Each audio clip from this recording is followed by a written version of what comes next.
Hi hello എല്ലാവർക്കും നമ്മുടെ വീഡിയോയിലേക്ക് സ്വാഗതം. ഞാൻ ആദ്യമായിട്ടാണ് ഇങ്ങനൊരു വീഡിയോ എടുക്കുന്നത്. അപ്പോൾ ഇന്നത്തെ നമ്മുടെ വീഡിയോയിലൂടെ നമ്മൾ നോക്കുന്നത് എൻ്റെ SSLCയിലെ കുറച്ച് കാര്യങ്ങളും കൂടാതെ തന്നെ ഞാൻ ജോയിൻ ചെയ്ത ബാച്ചിൻ്റെ കുറച്ച് കാര്യങ്ങളും പിന്നെ സൈലം എക്സാമിനർ റിവ്യൂ എന്ന രീതിയിലാണ്. അപ്പം ഞാൻ 10th ആദ്യം മുതൽ സ്റ്റാർട്ടിങ് മുതലുള്ളത് പറയാം. 10th ആദ്യത്തെ ടൈമിൽ നമ്മൾ തുടങ്ങുമ്പോൾ നന്നായിട്ട് പഠിക്കുമല്ലോ. അതുപോലെ ഏകദേശം ഞാൻ 3 മാസത്തോളം ഇവിടെ അടുത്തുള്ളൊരു ട്യൂഷൻ സെൻറ്ററിൽ ട്യൂഷന് പോകുന്നുണ്ടായിരുന്നു.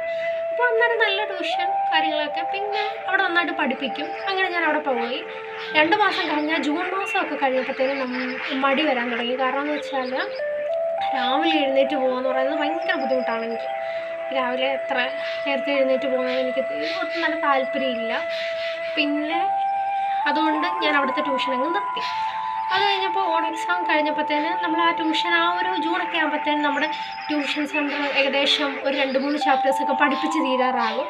അപ്പോൾ അത് കഴിഞ്ഞപ്പോഴത്തേനാണ് ട്യൂഷൻ നിർത്തിയത്. അതുകൊണ്ട് തന്നെ ഓൺ എക്സാമിന് അത്യാവശ്യം നല്ല രീതിയിൽ മാർക്ക് സ്കോർ ചെയ്യാൻ പറ്റി. അത് കഴിഞ്ഞ് ട്യൂഷൻ നിർത്തിക്കഴിഞ്ഞിട്ട് ചുമ്മാ ചില ദിവസങ്ങളിൽ പഠിക്കും, എക്സാം ഓൺലൈൻ തന്ന് പഠിക്കും, അങ്ങനെയൊക്കെ ആക്കി പഠിത്തത്തിൻ്റെ കാര്യങ്ങളൊക്കെ അതിനൊക്കെ നന്നായിട്ട് വന്നു. പിന്നെ എല്ലാം ഇല്ലാത്ത ഒരു രീതിയിലായി. അത് കഴിഞ്ഞ് നമ്മുടെ ക്രിസ്മസ് എക്സാം ആകുമ്പോഴത്തേന് നമ്മുടെ മാർക്കിൻ്റെ ബേസ് നമ്മളെ ഡിവിഷൻ ചെയ്യും. അതായത് നമ്മൾ ഏറ്റവും കൂടുതൽ മാർക്ക് അല്ലെങ്കിൽ A+ കൂടുതൽ ചാൻസ്.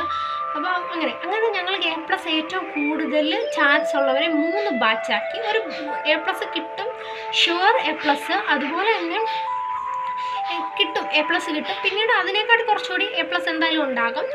അത് കഴിഞ്ഞിട്ട് പിന്നെ കുറച്ചുകൂടി നന്നായിട്ട് അവരെ പഠിപ്പിച്ചെടുക്കാൻ വേണ്ടിയിട്ട് പിന്നെ അതിനേക്കാട്ട് താഴെ അങ്ങനെ ഒരു GH വരെ ഡിവിഷൻ ചെയ്ത് ABC. അപ്പം ഞാൻ Aയിൽ മലയാളം മീഡിയം, അവരെ അങ്ങനെ മാറ്റാൻ പറ്റത്തില്ലല്ലോ. അപ്പം A മാറ്റിയിട്ട് BCD ഇതാണ് A+കളുടെ. അതിനകത്ത് D ബാച്ചിലായിരുന്നു ഞാനുള്ളത്.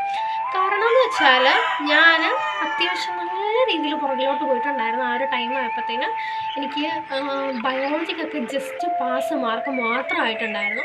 ബാക്കി എല്ലാത്തിനും അത്യാവശ്യം കുഴപ്പമില്ലായിരുന്നെങ്കിലും ബയോളജി ആണെങ്കിൽ ജസ്റ്റ് പാസ്. D+ കിട്ടുന്ന ആദ്യമായിട്ട് 10th D+ കിട്ടുന്ന ഒരു സബ്ജക്റ്റാണ് ബയോളജിയാണ് കിട്ടുന്നത്. അത്രയും മാർക്ക് കുറയുന്ന ഒരു സബ്ജക്റ്റ്. ബാക്കിയെല്ലാം A+, B+-നകത്തായിരുന്നു ഓൺ എക്സാമിന് നിന്നത്. B+ എങ്ങാണ്ട് ഒരു സബ്ജക്റ്റിനെങ്ങാണ്ടുള്ളായിരുന്നു. ബാക്കി എല്ലാത്തിനും A+ മാർക്ക് തന്നെ ഉണ്ടായിരുന്നു. അപ്പോൾ അത് കഴിഞ്ഞ് ഏകദേശം നമ്മൾ നോക്കുകയാണെങ്കിൽ കുറച്ചുകൂടി ഇങ്ങനെ മുമ്പോട്ട് വന്നു. ആ ഡിവിഷൻ ചെയ്തപ്പോൾ മനസ്സിലാക്കി ഇനിയിപ്പോൾ ഇങ്ങനെ പോയി കഴിഞ്ഞിട്ട് കാര്യമില്ല. കാരണം എന്ന് വെച്ചാൽ ഭയങ്കര ഞാൻ ഒരു പോർഷൻ എനിക്ക് അത്ര ക്ലിയർ ആയിട്ട് അറിയത്തില്ല. കാരണം ബയോളജി എനിക്ക് നല്ല പാടായിട്ടുള്ളൊരു സബ്ജക്റ്റാണ്. അപ്പം ഞാൻ എന്ത് ചെയ്തു, ഏതെങ്കിലും ഒരു ബാച്ചിൽ ജോയിൻ ചെയ്യാമെന്ന് കരുതി. ആദ്യം തന്നെ സൈലത്തിൻ്റെയൊക്കെ ക്ലാസ് കാണുന്നുണ്ടായിരുന്നു സ്റ്റാർട്ടിങ്. പിന്നെ ക്ലാസ് കാണാനായിട്ടുള്ളൊരു മടി കാര്യങ്ങളൊക്കെ കൊണ്ട് ക്ലാസ്സൊക്കെ അങ്ങ് ഇതായി. പിന്നെ ബാച്ചിൽ ജോയിൻ ചെയ്തു. അവസാനത്തെ അതായത് ജാനുവരി ഒരു പകുതിയായപ്പോഴാണ് സൈലത്തിൻ്റെ ക്ലാസ്സിൽ ജോയിൻ ചെയ്തത്. അത്യാവശ്യം നല്ല രീതിയിലുള്ള ക്ലാസ്സായിരുന്നു. എല്ലാ ക്ലാസ്സുകളും അത്യാവശ്യം കണ്ടു തീർക്കാനായിട്ട് പറ്റി. അപ്പോൾ മോഡൽ എക്സാമൊക്കെ ആയപ്പോഴത്തേന് നല്ല രീതിയിൽ മാർക്ക് സ്കോർ ചെയ്യാൻ പറ്റി. അപ്പോൾ എനിക്ക് മനസ്സിലായി സൈലം കൊള്ളാമല്ലോ എന്നുള്ള രീതിയായി. അതിൻ്റെ ഇടയ്ക്ക് ഞാൻ എക്സാമിനറിൻ്റെയും എജു ബോർഡിൻ്റെ ഒക്കെ ക്ലാസ് കാണുമായിരുന്നു. ചില സബ്ജക്ട്സ് മനസ്സിലാവാത്തതിൻ്റെ ചില സബ്ജക്റ്റുകൾ അങ്ങനെ നല്ല ക്ലാസ്സുകളൊക്കെയാണ് എനിക്ക് മനസ്സിലാകാത്തത്. ഇപ്പം സൈലത്തിൽ മനസ്സിലാവാത്ത ഉണ്ടെങ്കിൽ വേറൊരു ചാനൽ എക്സാമിനർ അല്ലെങ്കിൽ എജു ബോർഡ് കണ്ട് മനസ്സിലാക്കും. ആ ഒരു രീതിയായിരുന്നു. പിന്നെ ചില സബ്ജക്ട്സിനകത്ത് ഒട്ടും തന്നെ പഠിക്കാൻ പറ്റാത്ത ചാപ്റ്റേഴ്സ് ജസ്റ്റ് ഷോർട്ട് ക്വസ്റ്റ്യൻസും 1 ഷോട്ടും ഒക്കെ കണ്ടിട്ട് പോകാനായിരുന്നു അന്നത്തെ ഒരിത്. ആ ഒരു ടൈം അതൊക്കെ കഴിഞ്ഞ് മോഡൽ എക്സാമിൻ്റെ മാർക്കൊക്കെ കിട്ടി. അത്യാവശ്യം എല്ലാത്തിനും A+ ആ റേഞ്ചിൽ. മാത്സിന് അതുവരെ എനിക്ക് 68, 58 ആ ഒരു റേഞ്ചിലായിരുന്നു കിട്ടിയിട്ടുള്ളത്. 68 അല്ല 58 വരെയാണ് കിട്ടിയിട്ടുള്ളത്. അതായത് മാത്സിൻ്റെ ഫസ്റ്റിൽ എനിക്ക് 58ഉം സെക്കൻഡ് ടൈമിൽ എനിക്ക് 48 മാർക്കുമായിരുന്നു ഉള്ളത്. പിന്നെ മോഡൽ എത്തിയപ്പോഴത്തേന് അത് 70+ മാർക്ക് കിട്ടാനായിട്ട് സാധിച്ചു. അപ്പം അതൊക്കെ സൈലത്തിൽ ജോയിൻ ചെയ്തിട്ട് തന്നെയാണ്. പിന്നെ കൂടാതെ പറയത്തക്ക ഒരു സാധനമാണ് എക്സാമിനറിൻ്റെ ബുക്ക്. നല്ല കുറേ PYQs കാര്യങ്ങളൊക്കെ നമ്മൾ നന്നായിട്ട് നമുക്ക് ഒരു നന്നായിട്ട് തന്നെ ഹെൽപ്ഫുൾ ആയിട്ടുള്ള ഒരു ബുക്ക് തന്നെയാണ് എക്സാമിനറിൻ്റെ ഒരു സെറ്റ്. അതെൻ്റെ കയ്യിൽ ഉണ്ടായിരുന്നു. അപ്പോൾ അത് വെച്ച് പഠിക്കാനായിട്ട് സാധിച്ചു. അപ്പോൾ അതാണ് അങ്ങനെ ഒരു കാര്യം. പിന്നെ എനിക്ക് എക്സാമിനർ, സൈലം, എഡ്യൂപോർട്ട് മൂന്ന് നല്ല പ്ലാറ്റ്ഫോംസാണ്, നമുക്ക് എല്ലാവർക്കും അറിയാവുന്നതാണ്. എന്നാലും എനിക്ക് കുറച്ചുകൂടി ഇഷ്ടമുള്ളത് സൈലമായിരുന്നു. കാരണം എന്താണെന്ന് അറിയത്തില്ല, അവരുടെ ആ ഒരു ക്ലാസ്സുകളും കാര്യങ്ങളൊക്കെ തന്നെ എനിക്കിഷ്ടമായിരുന്നു. അതുകൊണ്ട് കൂടുതലും ഞാൻ ക്ലാസ്സുകളൊക്കെ കണ്ടിട്ടുണ്ടായിരുന്നത് സൈലത്തിൻ്റെ തന്നെയായിരുന്നു കേട്ടോ. പിന്നെ ബാച്ചിൻ്റെ കാര്യങ്ങളാണെങ്കിലും എടുത്തു പറഞ്ഞാൽ നമ്മൾ കുറച്ചിരുന്ന് പഠിക്കാൻ തയ്യാറായ നല്ല ക്ലാസ്സുകളാണ് പ്രൊവൈഡ് ചെയ്യുന്നത്.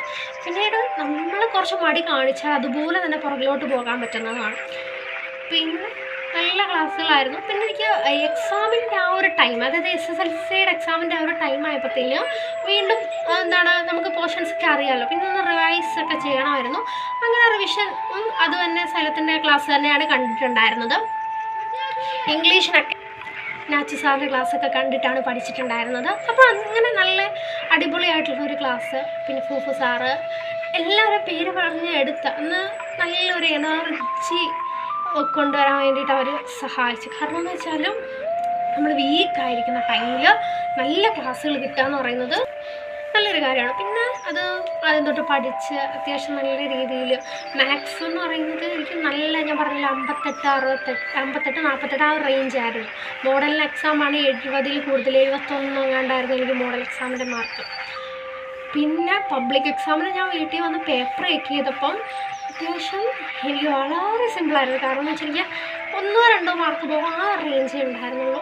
A+ കിട്ടും 100% ഉറപ്പായിരുന്നു. കാരണം അതൊക്കെ ക്ലാസ് മാത്സ് സൈലത്തിൻ്റെ തന്നെ ഒരു ഇതാണ്, ക്രെഡിറ്റ് തന്നെയാണ്. കാരണം എന്ന് വെച്ചാൽ എനിക്ക് 48 എന്ന് പറയുമ്പോൾ ഒട്ടും കുറവാണെന്നല്ല ഞാൻ പറയുന്നത്. കാരണം എന്ന് വെച്ചാൽ A+ എന്തായാലും 48 മാർക്ക് ഉണ്ടെങ്കിൽ A+ കിട്ടത്തില്ല. അപ്പോൾ ആ ഒരു ചാനൽ ജോയിൻ ചെയ്തു. പിന്നെ ഈ 3 ചാനലും ഞാൻ ജോയിൻ ചെയ്ത് 10th ഞാൻ സൈലത്തിലായിരുന്നു ഉണ്ടായിരുന്നത്. പിന്നെ എനിക്ക് തോന്നിയിട്ടുള്ളത് കുറച്ചുകൂടി അവർ നന്നായിട്ട് അവർക്കൊരു പ്ലാനിൻ്റെ കാര്യമാണ് പ്രധാനമായിട്ട് പറയുന്നത്. നല്ലൊരു പ്ലാനാണ്, അവരത് ഓർഗനൈസ് ചെയ്ത് തന്നെയാണ് കൊണ്ടുവന്നത്. നമുക്കൂടി യൂസ്ഫുൾ ആവുന്ന രീതിയിലാണ്. പിന്നെ SSLC examiner xylem or Eduport എന്നതിൽ പറയേണ്ടതിൽ നിങ്ങൾക്ക് ഞാൻ കണ്ടുകൊണ്ടിരിക്കുന്നതിൽ സൈലം കുറച്ചുകൂടി കൂടുതലായിട്ട് കാണുന്നെങ്കിലും ഞാനിപ്പം +1 +2 കാലത്തിൽ എക്സാമിനറിൻ്റെ ആണെങ്കിൽ നമ്മുടെ കെമിസ്ട്രി നല്ലതാണ്. അതുപോലെ തന്നെ ബയോളജി ഞാൻ എക്സാമിനറിൻ്റെ കാണാറുണ്ട്. പിന്നെ എനിക്ക് ബയോളജിയുടെ ആണ് 1 ഷോട്ടൊക്കെ ആണെങ്കിൽ ഞാൻ എന്ത് ചെയ്യും, പെട്ടെന്ന് എനിക്ക് ക്ലാസ്സുകൾ കണ്ടു തീർക്കണം എന്നുണ്ടെങ്കിൽ ഞാൻ സൈലത്തിൻ്റെ കാണും. അല്ല ഡീപ്പായിട്ട് നോക്കണമെങ്കിൽ എക്സാമിനറിൻ്റെ കാണും. അങ്ങനെയാണ് അത് രണ്ടും. ബയോളജിയുടെ ഒരു കാര്യം പറയാനുള്ളത്, കെമിസ്ട്രിയുടെ 10th സൈലം തന്നെയായിരുന്നു.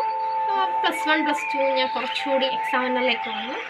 ഫിസിക്സ് ആണെങ്കിൽ നിതിൻ സാറ് നമ്മുടെ സൈലത്തിലെ, അതാണ് എനിക്ക് കുറച്ചുകൂടി ഇഷ്ടം. പിന്നെ എക്സാമിനർ കാണത്തില്ലെന്നല്ല, കാണും. എക്സാമിനറിൻ്റെ ഇപ്പോൾ 10 hour ലൈവ് അങ്ങനെയൊക്കെ ഉള്ളതൊക്കെ ഞാൻ ജസ്റ്റ് ഓടിച്ചിട്ട് ട്യൂബ്സിലൊക്കെ ഇട്ട് കാണാറുണ്ട്. അങ്ങനെയാണ് ഞാൻ കാണുന്നത്. പിന്നെ മാത്സ് സാറ് തന്നെയാണ്. പിന്നെ എഡ്യൂപോർട്ടിൽ ഇപ്പോൾ ഒരു സാറ് വന്നിട്ടുണ്ട്, മാത്സ് ക്രൂസൈഡർ അങ്ങനെയോട് പറയുന്ന ഒരു ചാനലിൽ നിന്ന്. ആ സാറിനെ എനിക്ക് ഭയങ്കര ഇഷ്ടമാണ്. ആ സാറിന് ക്ലാസ്സിൻ്റെ രീതിയിലൊക്കെ നമുക്ക് മനസ്സിലാക്കാവുന്നേ ഉള്ളൂ. അതുകൊണ്ടാണ് എനിക്ക് ഭയങ്കര ഇഷ്ടമാണ്. പിന്നെ ഇതാണ് ഇംഗ്ലീഷ് പറഞ്ഞു. മലയാളം എഡ്യൂപോർട്ട് തന്നെയാണ് കേട്ടോ. വേറെ ആരും മലയാളം അങ്ങനെ ഞാൻ ക്ലാസ് കാണാറില്ല. ആ ഒരു ലാസ്റ്റ് ഡേയുടെ, അതായത് ലാസ്റ്റ് നമ്മൾ എക്സാമിൻ്റെ തലേ ദിവസത്തെ വൈകിട്ടത്തെ ലൈവാണ് ഞാൻ കാണാറുള്ളത്.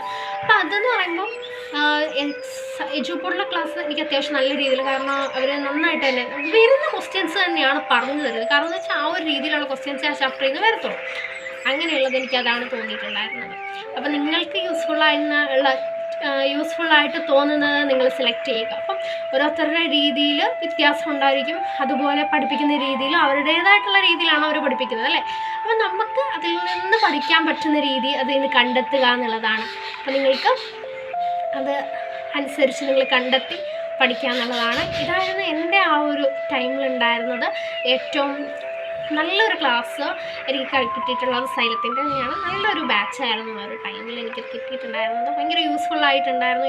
ഫുൾ A+ലേക്ക് എത്തിക്കാൻ വേണ്ടിയിട്ട് സാധിച്ചിട്ടുണ്ട്. അപ്പോൾ ഇതുപോലെയുള്ള യൂസ്ഫുള്ളായിട്ടുള്ള വീഡിയോസായിട്ട് നമ്മൾ ഇനിയും വരുന്നതായിരിക്കും. മറ്റൊരു വീഡിയോ വരുന്നവരെ വെയിറ്റ് ചെയ്യുക. നമ്മുടെ ചാനൽ ഒന്ന് സബ്സ്ക്രൈബ് ചെയ്യുക, ലൈക്ക് ചെയ്യുക, കൂടെ